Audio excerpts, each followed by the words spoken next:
For some, May 17, 1943 marked the end of their war. For others, an unexpected outcome. On May 17, 1943, Captain Robert K. Morgan and his crew completed their 25th and final mission aboard the famous Memphis Belle. Their tour of duty was over. But others were not so fortunate and did not return from that day's mission in the usual way. In total, 6 B-17s failed to return from that day's mission to Lorient, France. The target, the submarine pens.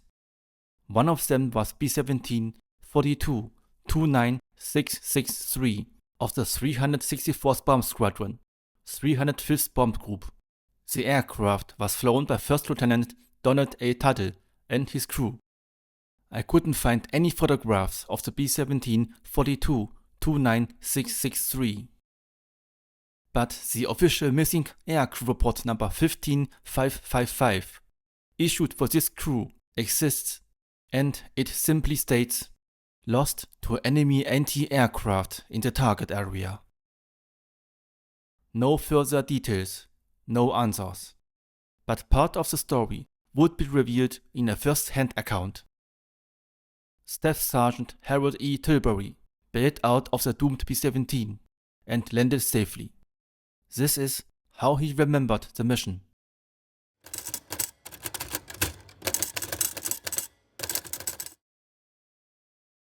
We left Chelmsford, 17th of May 1943, at 0940 hours to bomb Lorient. My position in the aircraft was board turret gunner.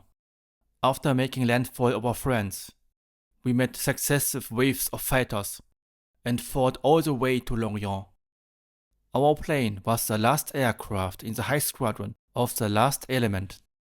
20 to 30 Focke-Wulfs were making attacks. They hit our number 3 engine, which caught fire. The attacks were being made direct to tail. We dropped our bombs, and I do not know whether we were still in formation. Our intercom was shut out. The last thing I heard was the co-pilot calling to pilot that number 3 engine was on fire and that we'd better dive. Before dropping our bombs, the tail gunner claimed one destroyed.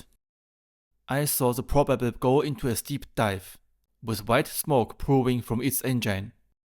The destroyed enemy aircraft exploded in mid-air.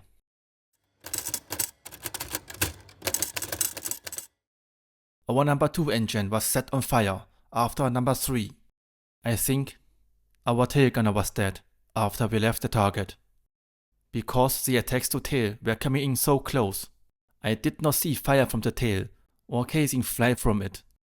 Just after I knew that number 2 was on fire, I saw from my position that someone had bailed out.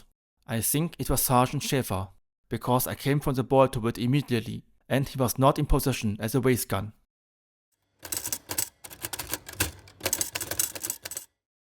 Sergeant Lyons was lying on the floor, and I think he was dead.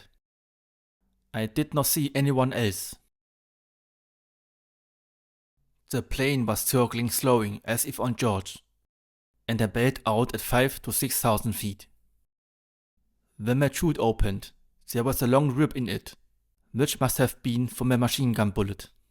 My descent was so rapid that I passed the only 2 chutists I saw from our plane.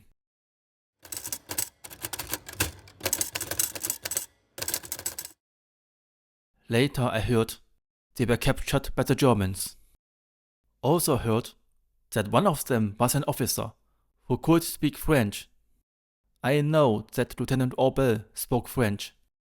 The 3 chutes landed within an area of 2 miles, not far from Moulin.